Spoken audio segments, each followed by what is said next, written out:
Is the U.S. abandoning women, Israel, and global health? This fiery showdown will leave you speechless. Watch now. I would respectfully ask for a yes or no. Don't you think that women's participation is important and allows for better outcomes? This is not a game show. I'm not going to ask that with a yes or no. That's an important question. No Women's Issues Office? Rubio says it's still a priority. Really? Let's dig deeper. And I can answer it. We're not abandoning women's issues. So do you believe the Office of Global Women's Issues should be eliminated?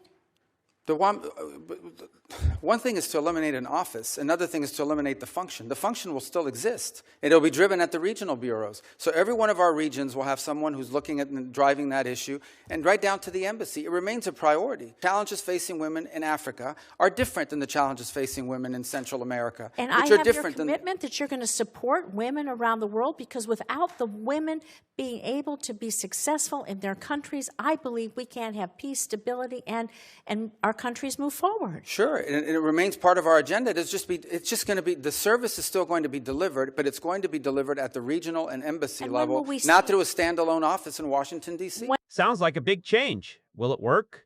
Here's another bombshell. The Office of Security Coordinator in Israel, the OSC, was established by President Bush, which has been crucial in preventing terrorist attacks against Israelis. However, it's reported that you plan, again, to eliminate OSC, which I believe, and many others, could lead to further destabilization in the West Bank and threaten Israel's security. Threatening Israel's security? Rubio's got a comeback. Check it out. There's news reports every day about things that aren't true. So the only thing that's been discussed about OSC is whether it should be brought under the authority of the ambassador. You were previously a champion of global vaccines, twice leading resolutions in support of continued U.S. investments in these programs. So, Mr. Secretary, again, do you consider vaccines, including for malaria, Ebola, to be life-saving? Given Gavi's proven track record of saving lives, preventing global disease outbreaks that could reach our borders, will you commit to prioritizing continued U.S. support for Gavi? But we haven't canceled U.S. support for malaria or any of these other communicable diseases and or vaccines. What we have, there are some individual programs that may have been canceled because they weren't being delivered in the appropriate way.